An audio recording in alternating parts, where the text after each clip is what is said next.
Hey y'all, Joshua Fields Milburn here from the Minimalists. Welcome back to Living Room Conversations. Today's question is from Horace. Horace asks, do you ever want to quit social media?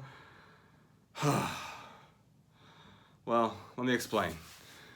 Actually, you can probably tell I'm again today not in my living room. We're here at the Minimalist Podcast Studio. I think if I keep doing it in the podcast studio, we might have to call these studio conversations or something. But anyway, didn't get a chance to record one of these this morning, and I was hoping to have Ryan here for this because I think we both have slightly nuanced views on quitting social media or using social media, but we're definitely, if we're not on the same page, we're certainly on the same chapter, and our views continue to morph and change over time.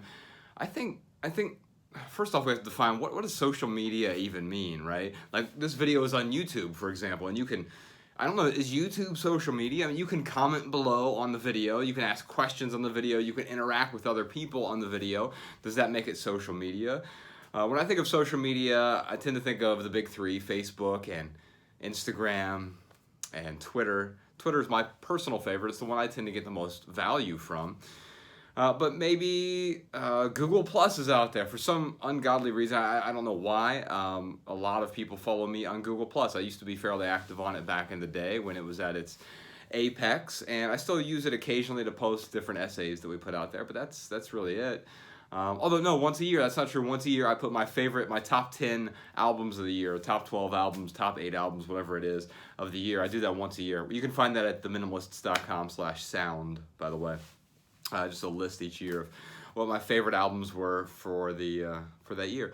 And so I use Google Plus for that. Is that social media? It's not that social because not that many people are using it anymore. Is Tumblr social media? I don't know. I rarely use a service like Tumblr, although I rarely use Facebook, and it's the most popular social media app there is. Now, is Reddit a social media app? I don't know. Maybe. I mean, it's certainly social in the sense that people are communicating. Can you follow people? No, but I think you could follow threads on there. I don't really use Reddit very often. Occasionally I'll be directed there because someone sends me a link, but otherwise I don't go on Reddit and browse. I don't have a Reddit app. Is that social media? I don't know, but there are plenty of platforms I don't use at all, or that have gone out of business or have become irrelevant. I think of MySpace at one point. In fact, here's a funny story for you. I was really late to using social media. 2009, I didn't have any social media platforms, and right after my mother died and my marriage ended, I was just sort of looking for some sort of answers, and I was led to social media. I signed up for Twitter and Facebook and MySpace all on the same day in 2009. It was the very end of MySpace. Bands were still using it to communicate with people, but that was about it. Facebook, I never really used regularly. I mean, I have a Facebook account, and I have some friends on there who occasionally message me, and I'll figure out once a month that I have some messages and respond to people. It's just not something I'm drawn to personally. I understand other people are. I'm more often drawn to YouTube. But I don't use it as a social media app. I use it essentially as television, and I'll schedule an hour once or twice a week to binge watch some videos on YouTube, and so I don't feel bad about it. I don't just go on there passively and constantly watch and watch and watch. It's easy to fall down that rabbit hole. And so, Horace, your question about do you ever want to quit social media, I think quite often I want to quit distractions in my life.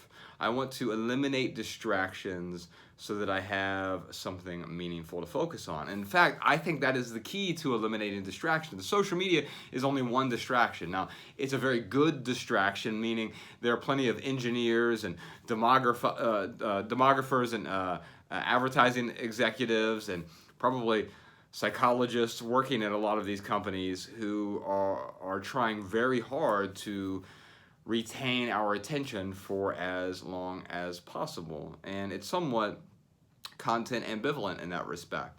You go to YouTube, you could find endless videos of cats with millions of views, or you could find a really informative lecture from a professor at Yale, and YouTube is agnostic as to whether or not they want you watching, right? And so if you spend an hour on one video or an hour on cat videos, they don't really care, right?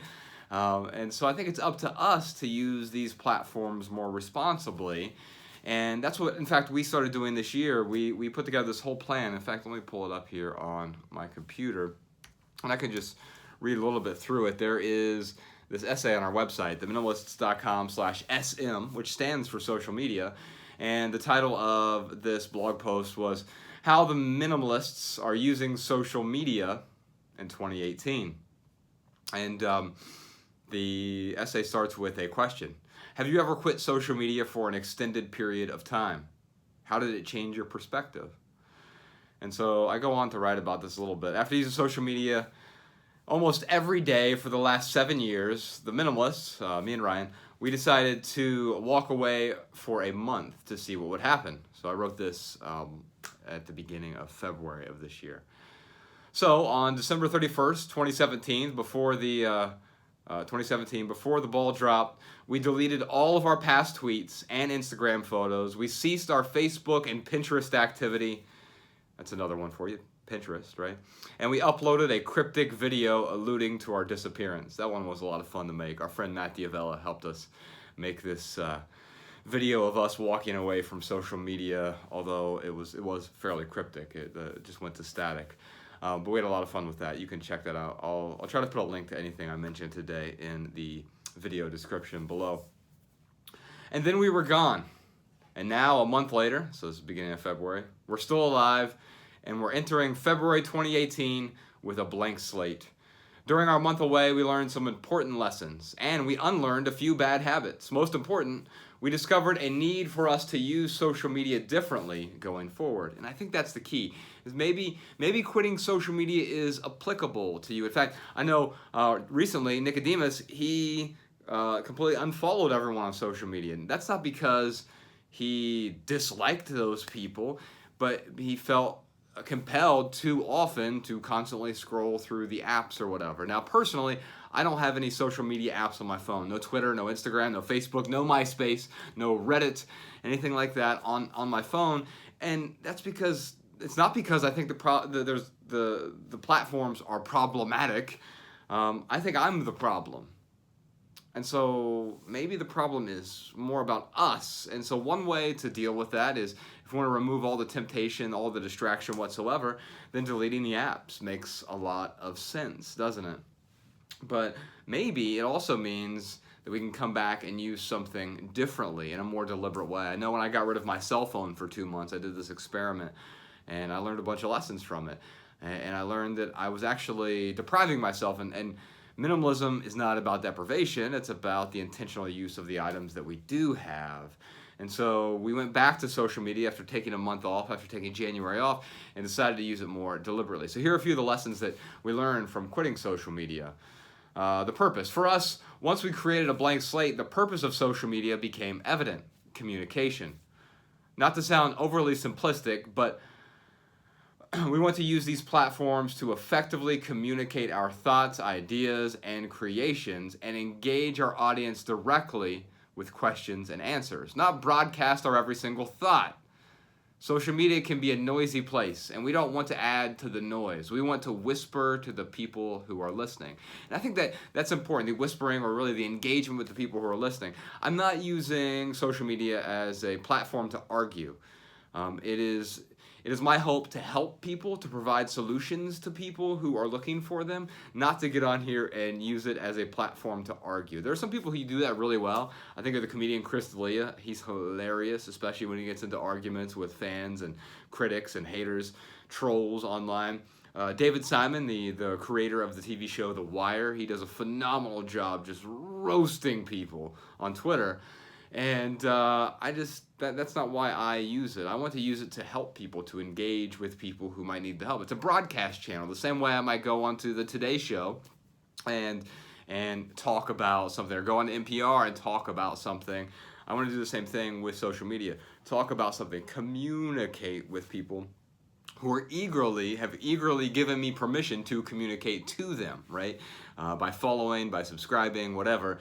If you want to follow along, you can do that. Now, if you are just a critic and you want to show up and criticize, you want to be that seagull who swoops in, flies over, shits on everything, and flies away, I don't have any tolerance, any patience for that because it's not what I'm trying to accomplish here. And so I just quickly delete or block that person. I mean, I will very aggressively block people, liberally, I should say, block people, just because that's not part of it. If people are coming to the table with just problems without a solution, feedback is when you provide a useful solution for something. Criticism was when you just highlight the flaws or the problem, or sometimes you might provide a faux solution to something, a fake solution. That's not real feedback. That's not useful. And so if it's not useful, the way that I tend to think about social media in that respect, and I was talking to my partner Bex about this morning. If someone were to be in my house, and so if we're in my house, I welcome you into my home, and you made some flippant comment that you would have made on YouTube, I'd probably ask you to leave. And so if I wouldn't keep you in my house, I'm not gonna keep you on my channel or my account or whatever it may be. I would rather spend that time focusing on creating and not engaging with the seagulls. The next lesson that we learned here, mindfulness. Whenever an activity occupies much of our mind, we need to take a step back and assess whether it's worth the time we spend on that activity. Our friend Jessica Lynn Williams, who helps us organize our social media feeds, discovered an important insight without the pall of social media in her everyday life. This is what she said. Stepping away from social media in January gave me the clarity of mind to see the, quote, asshole in my mind running amok, as Dan Harris says. It's something Dan Harris talks about with meditation. He's found the asshole in his mind running amok quite often. And I think that's true when you step away from social media for a bit. Step away, not just from social media though, but you step away from the distractions, right? I did this recently with podcasting as well. I discovered that podcasting was a bit of a distraction for me. I get immense value from certain podcasts, but I was subscribed to way too many. So I went in and probably got rid of 80%, maybe more, of those podcasts. In fact, I deleted them all and then added the podcast back in that I found the most value in. To resubscribe to those, the ones that were at the top of mind, that came to my mind right away.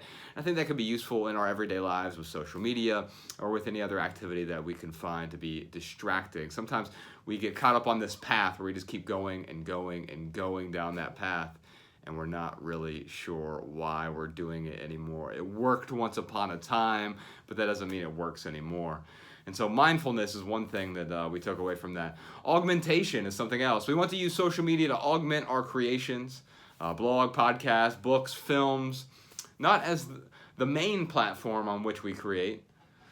So we want to these should augment the main creations, right?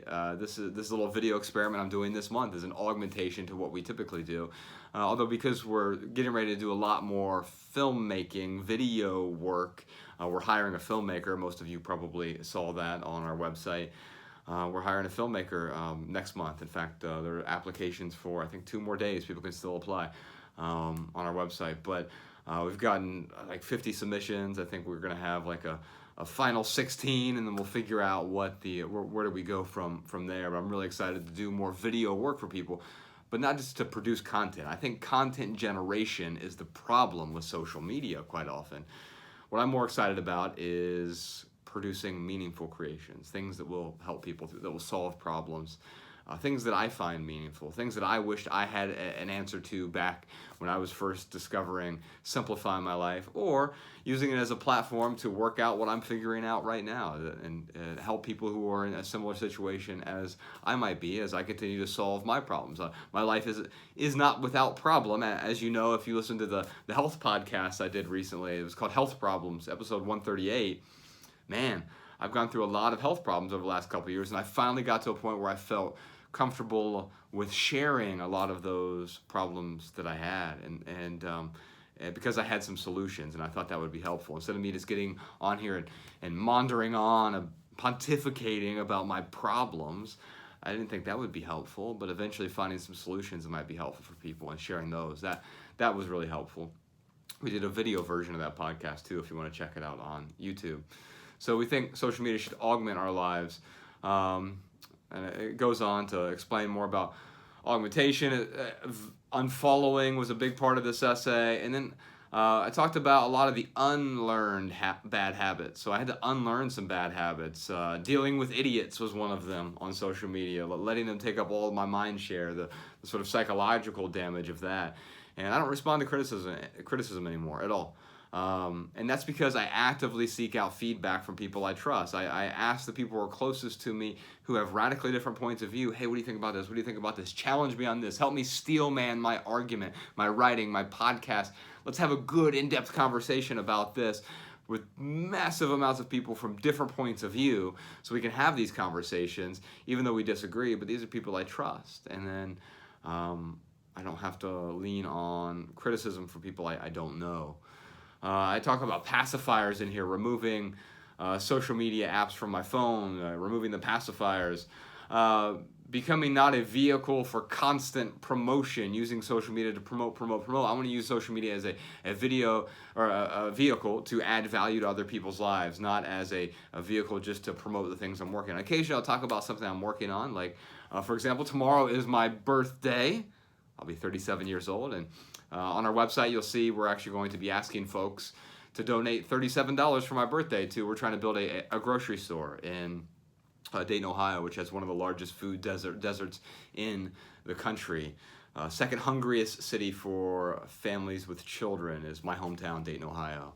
Spent the first 31 years of my life there, and definitely want to give back. So Ryan and I tend to focus on 1 or 2 philanthropic projects a year, and we'll use social media to talk about that, to promote that. But I won't beat people over the head with it. I will present it to them in a way and say, hey, here's an option. Instead of, if you want to do something for my birthday, instead of getting me cufflinks, you can just go to theminimalists.com/Dayton, and you can donate $37 or whatever amount you can afford to help us raise enough money to build a grocery store to provide nutrition in one of the largest food deserts in the country. That's how we'll use social media, but I'm not going to beat you over the head with it every single day. We'll use it to talk about that. So promoting a lot less, but finding ways to add value to via these different vehicles. And the last bad habit that we had to unlearn was something I called triplicate. It was weird before this year we were using social media, especially the big 3, Facebook, Instagram, Twitter, as like, well, I will post a photo on Twitter and then I'll repost it on Instagram and I'll repost it on Facebook with similar sort of descriptions. And it was like those old carbon copy forms that you would fill out. It would be available in triplicate, and I felt like that's what they used to call the definition of insanity, doing the same thing over and over, expecting a different result. Instead, we looked at, and that's what the rest of this essay is about. I'll put a link to it in the video description so you can read it. But we figured out how to use each platform differently. So we're using YouTube for videos. If you want to see a video of us, you'll go to YouTube for that. If you just want to get good, concise text, meaningful text snippets and quotes from the Minimalists, then you go to Twitter and you can see just text. We won't use any links on Twitter. Or Facebook is a great place to post links. People get immense value from the articles that we share from other sources, and occasionally our website as well, but mainly from other articles that we're out there reading. And thanks to Jessica for helping out with curating a lot of those articles that have to do with simple living or intentional living, and sharing those articles with other people to help educate people. Or with Instagram, sharing beautiful photos, and we use black and white photos only now on Instagram because the color is in the words that we post. And then we use Instagram stories a little bit differently as the sort of ephemeral sharing. So if we have something that's going on today, or this quick ephemeral burst that is only going to be out in the ether for 24 hours, then it disappears altogether. I love that. Now there are plenty of other platforms we don't really use. What are the other ones out there? Snapchat, although I'm sure it's great for some people. And so the question is, like, what's appropriate for us to use, and what's appropriate right now might change over time. And yes, there may be a time where I want to quit altogether, but I found right now it's a net positive for me because it allows me to communicate with people in an authentic way, as long as I'm following the sort of boundaries, this plan that I put out. Using it more intentionally was the key. All right, y'all, that's it for today's living room conversation. You can join me tomorrow on my birthday for another conversation. We're getting close to the end of the month here. If you have a question, or maybe actually, let me know how you're using social media right now. Maybe you're not using it that often, or maybe you're using it in a different way from how I am, and I could definitely learn some lessons from you, provide some solutions. I'm always eager to learn. You can comment below about that. I'd love to hear your thoughts. Also, I'd love to hear your questions. I'll be answering more of these. I know we're coming to the end of the month, but we're going to keep going beyond that, probably not every single day past June, but I like to make this a regular installment, having these living room conversations, and especially in the future as we bring different people onto the podcast and stuff. Maybe we step aside after when we do a brief living room conversation with them, a 3 to 5 minute thing where we just answer a quick question. I know I went off the rails a bit today, but if you like these answers, you can subscribe to the YouTube channel. Otherwise, I will see you tomorrow. Have fun, y'all.